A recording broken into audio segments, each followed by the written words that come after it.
IPL এর ৬২ নম্বর ম্যাচটিতে মুখোমুখি হতে চলেছে চেন্নাই সুপার কিংস, সিএসকে এবং আরআর রাজস্থান রয়্যালস। এবং আজকের এই ভিডিওতে এই ৬২ নম্বর ম্যাচটি টস প্রেডিকশন, ম্যাচ প্রেডিকশন আমি তোমাদের সকলের সাথে শেয়ার করার চেষ্টা করব।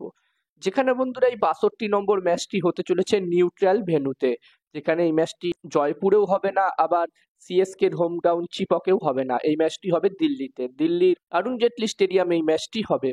এবং বন্ধুরা, অরুণ জেটলি স্টেডিয়ামের পিচ নিয়ে যদি আমি কথা বলি, তো আগের ম্যাচটিতেই তোমরা দেখলে দিল্লি ক্যাপিটালস এবং গুজরাট টাইটান্স টিমের মধ্যে যেই ম্যাচটি হলো, সেই ম্যাচটিতে দেখলাম আমরা পিচ একদমই প্রপার, ব্যাটিং ফ্রেন্ডলি পিচ, খুবই সাপাট পিচ। প্রথমে আমরা দেখেছিলাম কেএল রাহুল সেঞ্চুরি করেছিল এবং দ্বিতীয় ইনিংসে আমরা দেখেছিলাম ওই ম্যাচটিতেই সাই সুদর্শন সেঞ্চুরি করেছিল।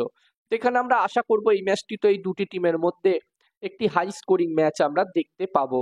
এখানে 220+ স্কোর যদি হয় প্রথম ইনিংস, আমার মনে হচ্ছে একটি ভালো টোটাল হতে পারে। আর তোমরা যারা যারা আলাদাভাবে এই ম্যাচটির 100% winning match report, match prediction জানতে চাও, তারা অবশ্যই এই স্ক্রিনে দেওয়া হোয়াটসঅ্যাপ নাম্বারটিতে মেসেজ করতে পারো। যদিও বন্ধুরা এই দুটি টিমের পারফরমেন্স এই সিজনে আমরা দেখেছি খুবই খারাপ হয়েছে। সিএসকে এবং আরআর এই দুটি টিমই পয়েন্টস টেবিলস এর সবার নিচে আছে, যেখানে সিএসকে টিম পয়েন্টস টেবিলস এর একদম নিচে 10 নম্বর পজিশনে আছে। তারা এখনো পর্যন্ত যেই 12টা ম্যাচ খেলেছে, সেই 12টা ম্যাচের মধ্যে তারা মাত্র 3টে ম্যাচ জিততে পেরেছে, বাকি 9টা ম্যাচ তারা হেরেছে এবং এই মুহূর্তে তারা পয়েন্টস টেবিলস এর 10 নম্বর পজিশনে আছে।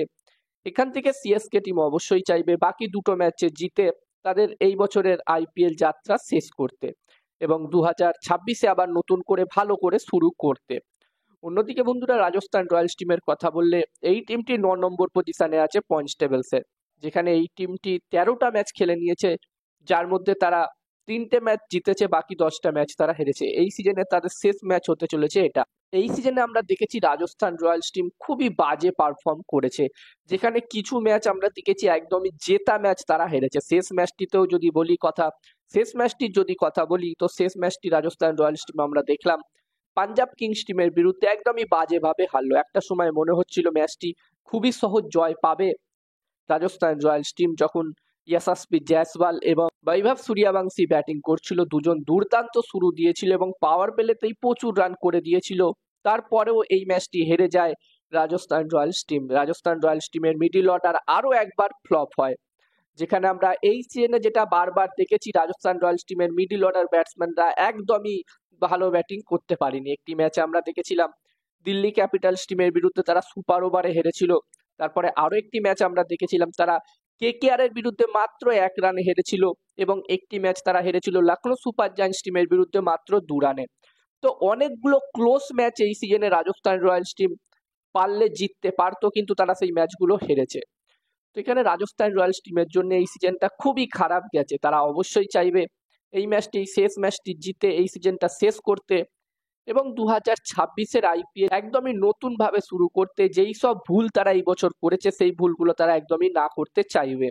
তারা অবশ্যই চাইবে অকশনে কিছু ভালো মিডল অর্ডার ব্যাটসম্যান দলে নিতে, যাতে যেই প্রবলেমটা এই বছর হয়েছে সেই প্রবলেমটা 2026-এর আইপিএল-এ যেন তাদের না হয়। আর যেখানে এই দুটি টিমের মধ্যে এই সিজনে আমরা দেখেছি অলরেডি একটি ম্যাচ হয়ে গেছে। 11 নম্বর ম্যাচটিতে এই দুটি টিম মুখোমুখি হয়েছিল এবং ওই 11 নম্বর ম্যাচটি আমরা দেখেছিলাম RR team, Rajasthan Royals team প্রথমে ব্যাটিং করে 182 রান করেছিল এবং এই রানটি সিএসকে টিম চেস করতে পারেনি। তারা 176 রান পর্যন্তই করতে পেরেছিল এবং ম্যাচটি RR team Rajasthan Royals team 6 রানের ব্যবধানে জিতেছিল। তো যেই 3টে ম্যাচ তারা জিতেছে এখনো পর্যন্ত এই সিজনে, সেই 3টে ম্যাচের মধ্যে একটি ম্যাচ তারা এই সিএসকে এর বিরুদ্ধেই জিতেছিল। তো এখানে রাজস্থান রয়্যালস টিম চাইবে আরো একবার সিএসকে টিমকে হারাতে।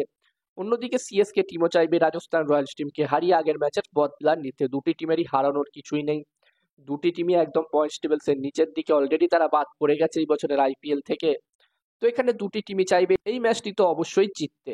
আর এই ম্যাচটির জন্য আমি আমার প্রেডিকশন যদি তোমাদের সকলের সাথে শেয়ার করি, তো আমার যতদূর মনে হচ্ছে, প্রেডিকশন জানানোর আগে আমি তোমাদেরকে বলতে চাই, তোমরা যারা যারা আলাদাভাবে এই ম্যাচটির 100% winning match report, match prediction জানতে চাও, তারা অবশ্যই এই স্ক্রিনে দেওয়া হোয়াটসঅ্যাপ নাম্বারটিতে মেসেজ করতে পারো। এখানে এই ম্যাচটির 100% winning match report, match prediction তোমরা পেয়ে যাবে।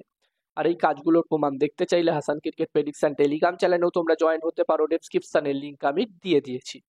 আর আমার মনে হচ্ছে বন্ধুরা, এই ম্যাচটিতে টস জিততে পারে রাজস্থান রয়্যালস, ম্যাচটিও জিততে পারে রাজস্থান রয়্যালস। আমার মনে হচ্ছে ম্যাচটিতে টসও জিতবে রাজস্থান রয়্যালস ম্যাচটিও জিতবে রাজস্থান রয়্যালস। এবার দেখার বিষয় থাকবে কি হয়। আর এখন পিএসএলও চলছে এবং পিএসএল এর ম্যাচগুলো টস প্রেডিকশন ম্যাচ প্রেডিকশন আমি তোমাদের সাথে আমার টেলিগ্রাম চ্যানেলে শেয়ার করছি একদমই ফ্রিতে, একদমই বিনামূল্যে।